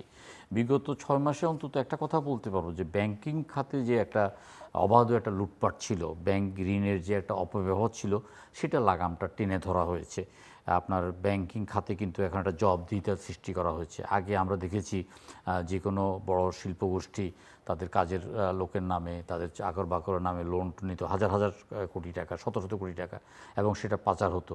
সেটা বন্ধ হওয়াতে এখন অর্থনীতির একটা সুবাতাস আমরা দেখতে পাচ্ছি। বিভিন্ন ব্যাংকের যেই একটা অনিয়ম অব্যবস্থাপনা সেটাও একটু মানে দূর হয়েছে এবং সেক্ষেত্রে অর্থনীতিকে যদি আমরা লাগাম টেনে ধরতে পারি এবং আপনার এই বর্তমানে যেগুলো অনেকগুলো আপনার কলকারখানা যারা ঋণ খেলাপি আছেন, যেসব ঋণ খেলাপি ইচ্ছাকৃতভাবে হোক অনিচ্ছাকৃতভাবে হোক ঋণ খেলাপি হয়ে আছেন, যেটা আপনার অর্থনীতিতে প্রতিদিন আপনার এটার মাত্রা বৃদ্ধি পাচ্ছে এবং সেখান থেকে যদি কেউ মানে এককালীন তার মানে ঋণ দিয়ে চলে যেতে চান অথবা এককালীন ঋণ মুক্ত হতে চান, সেই একটা সুযোগ সরকার দিয়েছে। সেটা এবার 31শে ডিসেম্বর পর্যন্ত, আমরা এটাকে 30শে জুন পর্যন্ত বৃদ্ধি করার জন্য আমরা বলেছি এবং সরকারের পক্ষ থেকে সেইভাবে শোনা হবে বলে আমাদেরকে তা মানে আশ্বস্ত করা হয়েছে। এছাড়া আপনার এই যে আমাদের সুদের হার আপনাদের যে কোনো বিনিয়োগকারীর জন্য এটা কোনো স্বস্তিদায়ক সুদের হার না। বাংলাদেশের মতো দেশে 15-16% সুদ দিয়ে ব্যবসা বাণিজ্য পরিচালনা করাটা অত্যন্ত কঠিন। পৃথিবীর সবচেয়ে বেশি সুদ বাংলাদেশে। সুদের হার কমানোর জন্য আমাদের পক্ষ থেকে একটা প্রচেষ্টা আছে এবং আমরা আশা করি আসলে আগামী কিছুদিনের মধ্যেই আমরা আমাদের এই কর্মকাণ্ডের সুবাতাস আমরা মানে পাবো। ডক্টর মুশতাক হোসেন, বর্তমান বৈশ্বিক বাস্তবতায় আমরা তো একা চলতে পারবো না বা আইসোলেটেড হয়ে থাকতে পারবো না। বৈদেশিক নীতি বা বৈদেশিক সম্পর্কের ক্ষেত্রে কি দেখেন এই সরকারের আমলে? বৈদেশিক নীতি আসলে একটু ঝামেলায় আছে সরকার। যেমন ভারতে যে গণ অভ্যুত্থানে পতন ঘটেছে শেখ হাসিনার, তিনি নিজে আশ্রয় নিয়েছেন বা তাকে তিনি গিয়েছেন সরকারি ইয়েতেই গিয়েছেন। এটা একটা জ্বলন্ত সমস্যা এবং বাংলাদেশ সরকার যে দাবি করেছে আমরা কিন্তু দলগতভাবে একমত পোষণ করি। বাংলাদেশ সরকার ভারতের সাথে সমমর্যাদাপূর্ণ সমমর্যাদাপূর্ণভাবেই কাজটা করা উচিত। আমরা অবশ্যই ভারতের সাথে নিকটতম প্রতিবেশী, আমাদের তিন দিকে তারা ভৌগোলিক অবস্থান, প্রতিবেশী তো বদলানো যায় না, ঠিকই বলেছেন সবাই। কিন্তু আমাদের যে সবচেয়ে বড় সমস্যা যে শেখ হাসিনা উনি রাজনৈতিক তৎপরতা শুরু করেছেন, তিনি একটা প্রেস কনফারেন্স করেছেন। এটাকে উপেক্ষা করে আপনি একেবারেই মানে আমরা গলাগলি করে দিল্লিতে মিটিং করব, এই পরিবেশটা কিন্তু নেই। বাংলাদেশ সরকার যেই পদক্ষেপ নিচ্ছে আমি মনে করি সঠিক, এবং এটা আমি মনে করি গোটা জাতি এই বিষয়ে একমত। কিন্তু দেখুন, পাকিস্তানের সঙ্গেও স্বাভাবিক সম্পর্ক আমরা চাই। ৭১ সালে তারা এখনও ভুল স্বীকার করেনি, গণহত্যার দায় দায়িত্ব আমাদের যে ৪৭-এর পরে আমরা যে প্রাপ্য ৭১ সালে সেটা তারা দেয়নি।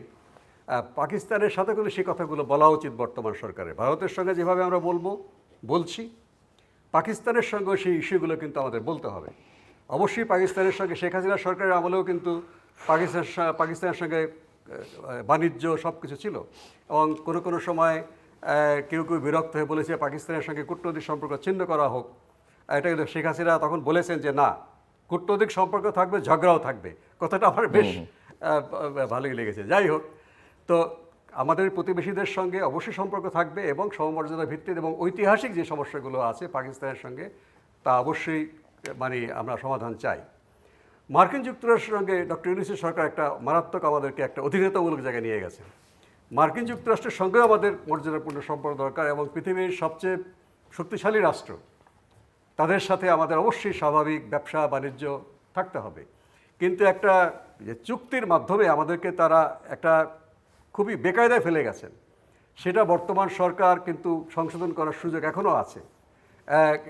আমি জানি না পর্দার আড়ালে কী হয়েছে, কেন ডক্টর খলিলকে আমাদের পররাষ্ট্রমন্ত্রী গিলতে হয়েছে, যদিও বিএনপিতে অনেক অভিজ্ঞ লোক ছিল যারা মার্কিন যুক্তরাষ্ট্রের ব্যবস্থার সঙ্গে পরিচিত এবং বন্ধুত্বপূর্ণ সম্পর্ক আছে। তো এখান থেকে আমাদের বেরিয়ে আসতে হবে। দেখুন, আজকে ঔষধের দাম নির্ধারণে একটা নীতি করে গিয়েছিল অন্তর্বর্তী সরকার শেষ সময়, এসেনশিয়াল ওষুধ তালিকা, সেটা ডাব্লিউএইচওর যে তালিকা তার চেয়েও তো কিন্তু কম, তাও ভালো ছিল। সেটাকে চট করে বাতিল করে ৯৪ সালের দিকে নিয়ে যাওয়া হয়েছে। আমার মনে হয় এখানে একটা স্যাবোটেজ হয়েছে। মার্কিন যুক্তরাষ্ট্র তার বাণিজ্য চুক্তিতে বলেছে আমাদের দেশের ঔষধ কোম্পানিগুলোকে মেধাস্বত্ব আইন মেনে চলতে হবে, অথচ ওয়ার্ল্ড ট্রেড অর্গানাইজেশন, বিশ্ব বাণিজ্য সংস্থা, আমাদের মতো দেশে যারা আমাদের ইউনিভার্সাল হেলথ কাভারেজ আমরা করতে পারিনি, সকল মানুষের জন্য আমরা সার্বজনীন স্বাস্থ্য সুরক্ষা করতে পারিনি, একটা নির্দিষ্ট সময় পর্যন্ত কিন্তু আমাদেরকে মেধাস্বত্ব আইন অনুযায়ী রয়্যালটি ছাড়াই ওষুধ প্রোডাকশন করার অনুমতি আমাদের আছে। এজন্য সস্তা ওষুধটা পড়ছে, যেহেতু আমরা আমাদের দেশে এটা সাধারণ জনগণের ক্রয় ক্ষমতার মধ্যে ওষুধগুলো আছে, যেগুলো অত্যাবশ্যকীয় ঔষধ। এখন যদি আপনি অত্যাবশ্যকীয় ওষুধের তালিকা ছোট করে ৯৪ সালের দিকে নিয়ে যান, তাহলে মার্কিনি ফাঁদে আপনি পড়লেন যে আপনি তো বাংলাদেশে এটা মানে মুনাফার ভিত্তিতে ওষুধ উৎপাদন করছে, তো রয়্যালটি দেবেন না কেন? রয়্যালটি যদি না দেওয়া হয় তাহলে তো ওষুধের তোমাদের এটা আমরা নেব না, বয়কট। এবং যখনই আমরা প্রতিযোগিতামূলক কি বলে, এই প্রতিযোগিতা তো হয় না আমাদের, এরা সিন্ডিকেট করে, কোম্পানিগুলো অন্যান্য ব্যবসার মতো সিন্ডিকেট করে দাম কৃত্রিমভাবে বাড়িয়ে তোলে। এই যদি দাম বেড়ে যায় অত্যাবশ্যকীয় ঔষধ, তাহলে মার্কিন যুক্তরাষ্ট্রের যে বাণিজ্য চুক্তির যে ধারাটা, তাকে আমাদের মানতে হবে বাধ্য। আমরা রয়্যালটি পরিশোধ করে অনেক ওষুধের দাম বেড়ে যাবে। তখন মার্কিন যুক্তরাষ্ট্র কী করতে পারে, যে সমস্ত দেশে অত্যাবশ্যকীয় ওষুধ তালিকা আছে, যে মনে করুন আফ্রিকা, রুয়ান্ডার মতো দেশ, সেখানে তারা মাল্টিন্যাশনাল কোম্পানির মাধ্যমে ওষুধ উৎপাদন করবে, খরচ অনেক কম পড়বে, বলবে বাংলাদেশকে আমরা তোমাদেরকে কম দামে ওষুধ দিচ্ছি। তাহলে আমাদের দেশের ওষুধ কোম্পানিগুলো কোথায় যাবে? কাজে এইরকম একটা অসম বাণিজ্য চুক্তি আমাদের দেশের শিল্প, কৃষি এগুলোকে একেবারে নষ্ট করার জন্য এই করা হয়েছে। আমাদের মনে হয় বর্তমান নির্বাচিত সরকার পার্লামেন্টে কিন্তু আলোচনা করেননি। পার্লামেন্টে একজন সদস্য রুমিন ফারহানা তুলেছিলেন, কিন্তু সরকারি দল বিরোধী দলের ৫ জন সদস্য পাওয়া যায়নি যারা একটা এজেন্ডা করে স্পিকারকে নোটিশ দেবে। স্পিকারের কাছে আমরা আমাদের জোট, সাম্রাজ্যবাদ এবং যুদ্ধবিরোধী জোটের ইতিমধ্যে গিয়েছিলেন, তিনি বলেছেন যে পার্লামেন্টে যদি আলোচনা উঠে নিশ্চয় আমি দেবো। কিন্তু কথা হলো যে এখানে শুভঙ্করের ফাঁক, একজন সদস্য তুলেছেন, তিনি দেননি। তিনি বলেছেন যে বিধি মোতাবেক ৫ জন সদস্যের এখানে স্বাক্ষর থাকতে হয়। দুঃখের বিষয় যে আমাদের এই স্বাধীন বাংলাদেশের পার্লামেন্টে ৫ জন সদস্য রুমিন ফারহানার পাশে দাঁড়ালেন না, যেটা আলোচিত হতে পারে। যাই হোক, সরকারি দল নিজেরা উদ্যোগ নিয়ে তারা এটা করতে পারেন, এটা আলোচনা করা উচিত। আরও সৌদি আরবের সঙ্গে চুক্তি করেছেন নৌ সমুদ্র নিয়ে, এটাও কিন্তু একটা মানে উস্কানিমূলক চুক্তি হবে। ইরান একটা প্রতিপক্ষ হিসাবে চুক্তিটা আছে। এগুলো যদি আমরা করি তাহলে পররাষ্ট্রনীতির ক্ষেত্রে কিন্তু আমরা একটা স্বাধীন স্বকীয় একটা ধারা রাখতে পারবো। পররাষ্ট্রনীতির প্রশ্নে কিন্তু বাংলাদেশে যতগুলো দল আছে আমি জানি যারা ক্রিয়াশীল সবাই কিন্তু মোরাললেস সরকারের সাথে আছে। কাজেই এরকম জাতীয় ঐক্য কিন্তু পরবর্তীতে নষ্ট হতে পারে। আমাদের এই জাতীয় সার্বভৌমত্ব মর্যাদা হানিকর যে সমস্ত বিষয়গুলো আছে এগুলো সেলিম ভাই পার্লামেন্টে আছেন, আমাদের অত্যন্ত বন্ধু মানুষ, এগুলো পার্লামেন্টে আলোচনা করুন, থ্রেড বা ডিসকাশন করুন। প্রত্যেকটা চুক্তি সংশোধনযোগ্য জনগণ যদি চায়। কোনো চুক্তির ধারা এটা বলা নাই যে পার্লামেন্ট চাইলে এটা বাতিল করা যাবে না বা সংশোধন করা যাবে না। ভারতের সাথে আমাদের বিদ্যুৎ নিয়ে এরকম অধীনতামূলক চুক্তি আছে, রামপাল কয়লা খনির চুক্তি আছে, সবগুলো পার্লামেন্টে আলোচনা করে এগুলো সংশোধন করা হচ্ছে। নিশ্চয়ই বিদ্যুতের জন্য ভারতের সহযোগিতা আমাদের প্রয়োজন হবে। আবার আমাদের সহযোগিতা ছাড়া ভারত কিন্তু তাদের পূর্বাঞ্চলে বিদ্যুৎ সরবরাহ করতে পারবে না, সেখানেও কিন্তু আমাদের বিদ্যুৎ যায়। এই যে পারস্পরিক সহযোগিতা প্রয়োজন হবে। আর আন্তর্জাতিক পর্যায়ে সব দেশের সঙ্গেই আমাদের বন্ধুত্বপূর্ণ, আমাদের ইকোনমিক ডেভেলপমেন্টের জন্য এটা দরকার। এখানে কারোর সঙ্গে যুদ্ধ দরকার নাই। ইরানের যুদ্ধও কিন্তু ইরানকে আমরা অবশ্যই তাদের উপর অন্যায় আক্রমণ করা হয়েছে আর নিন্দা করি, কিন্তু ইরানের যুদ্ধে তো আমরা অংশগ্রহণ করার কথা বলছি না। ইউক্রেনের সমস্যা আছে রাশিয়ার সাথে, আমরা ছোট দেশকে বড় দেশ গিলে খাবে এটাকে আমরা সমর্থন করি না, কিন্তু কোনো যুদ্ধে আমরা কোনো পক্ষে যাব না। আমরা চাবো আলোচনার মাধ্যমে সারা বিশ্বে শান্তি আসুক। তাহলে আমাদের যেই টাকাটা খরচ করা হয় একটা গোলা বর্ষণ করার জন্য, একটা মিসাইল নিক্ষেপ করার জন্য, ওই টাকা দিয়ে বাংলাদেশে সারা বছর টিকা কেনা যায় আমাদের। আমরা কেন যুদ্ধকে সমর্থন করব? ধন্যবাদ। মিস্টার সাদাত হোসেন সেলিম। দেখুন, আপনার ভারতে আমরা একটা জিনিস দেখি, ভারতের পররাষ্ট্রনীতি, বিশেষ করে পররাষ্ট্রনীতি পরিবর্তন করা মানে হয় না। আর দ্বিতীয়ত মানে বিশেষ ক্ষেত্রে পররাষ্ট্রনীতির বা আপনার প্রতিবেশীর সাথে তাদের কী নীতি হবে এটা নিয়ে তারা সর্বদলীয়ভাবে আলোচনা করে এবং একটা সিদ্ধান্ত গ্রহণ করে। অতীতে দেখেছি বাংলাদেশের প্রশ্নে ক্ষমতাসীন কংগ্রেসকেও দেখেছি, এখন বিজেপিকেও দেখেছি যে সর্বদলীয়ভাবে সিদ্ধান্ত নেয়। এখন ভারতের সাথে আমাদের একটা টানাপোড়েন আছে, পাশাপাশি ভারত আমাদের একদম নিকট প্রতিবেশী, তিন দিক দিয়ে আমাদেরকে তাদের মধ্যে সীমান্ত, সেক্ষেত্রে এবং আমদানি রপ্তানি, তারপর চিকিৎসা ইত্যাদি ক্ষেত্রে ভারতের সাথে আমাদের একটা এক ধরনের নির্ভরশীলতা আছে। তো ভারতের সাথে সম্পর্ক আমরা চাই, সুসম্পর্ক হোক, এটা আমরা চাই। ভারত অতীতে যেরকম একটা বিশেষ রাজনৈতিক দলের সাথে সম্পর্কটাকে যথাযথ গুরুত্ব দিয়েছে, সেই রাজনৈতিক দলটাকে ক্ষমতা রাখার জন্য তারা সমস্ত নিয়ম নীতি ভিত্তি করে সুজাতা সিং এসে এখানে দুতালি করেছে, সিদ্ধান্ত দিয়েছে, চাপিয়ে দিয়েছে। সেখান থেকে বেরিয়ে এসে ভারত উপলব্ধি করুক যে বাংলাদেশের জনগণের সাথে বন্ধুত্ব করতে হলে তাহলে জনগণের কাছেই হাত বাড়িয়ে দিতে হবে। শেখ হাসিনা ভারত পালিয়ে গিয়েছে এবং সেখানে পার্লামেন্টে তাদের জয়শঙ্কর পররাষ্ট্রমন্ত্রী যে বিবৃতি দিয়েছে তাতে বোঝা গেছে। আর তিনি বলেছেন যে শেখ হাসিনা ভারতে আসার ব্যাপারে বেশ কয়েকবার বারংবার অনুরোধ জানিয়েছেন এবং ভারতের পক্ষ থেকে সেটা গ্রহণ করা হয়েছে। ঠিক আছে, রাজনৈতিক আশ্রয় নিয়েছে বা যেটাই হোক। পরবর্তীকালে 5ই আগস্টে তার বক্তব্যটা রাখার, প্রেস কনফারেন্সে বক্তব্য রাখাকে কেন্দ্র করে একটা ভারতের সাথে বাংলাদেশের এক ধরনের মনোমালিন্য সৃষ্টি হয়েছে এবং সেটা কোনোভাবেই আপনার ভারত এখানে সুপ্রতিবেশী সুলভ আচরণ করেনি এবং আন্তর্জাতিক রীতিনীতি ভঙ্গ করেই একজন দ্বন্দ্বপ্রাপ্ত পলাতক আসামিকে বক্তব্য রাখার সুযোগ দিয়েছেন। সেক্ষেত্রে বাংলাদেশের পক্ষ থেকে কড়া প্রতিবাদ করা হয়েছে। এর প্রেক্ষিতে ভারত উপলব্ধি করছে যে এখন একটা সুসম্পর্ক বজায় রাখা দরকার। ভারতের পক্ষ থেকে বিভিন্ন রকম চেষ্টা করা হচ্ছে আমাদের মাননীয় প্রধানমন্ত্রী যেন ভারত সফরে যান। তো সেক্ষেত্রে বাংলাদেশের পক্ষ থেকে বিভিন্ন রকমের বিষয়গুলোকে সামনে আনছে। তো আমার মনে হয় যে ভারতের প্রশ্নে আমাদের একটা সর্বদলীয় একটা ঐক্য থাকা দরকার।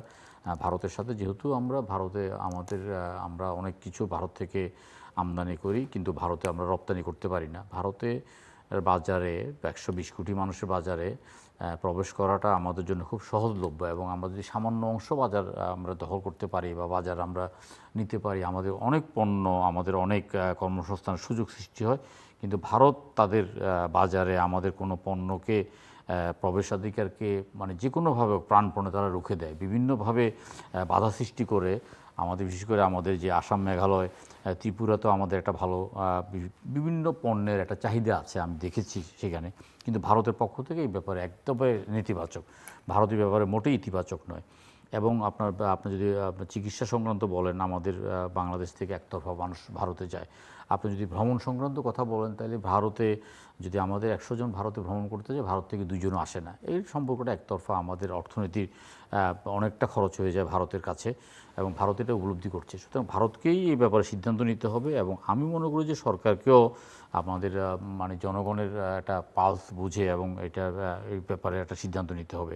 সরকারের যে অবস্থানটা আছে এই অবস্থানটা এখন সর্বত্র প্রশংসিত হচ্ছে, সবাই ব্যাপারটাকে বা সাধুবাদ দিচ্ছে এবং আসলে মাথা উঁচু করে আমাদেরকে থাকতে হবে এবং আমরা কোনোভাবেই আপনারা অধীনতামূলক মিত্রতা আমরা চাই না, এটা আমাদের জনগণও চায় না।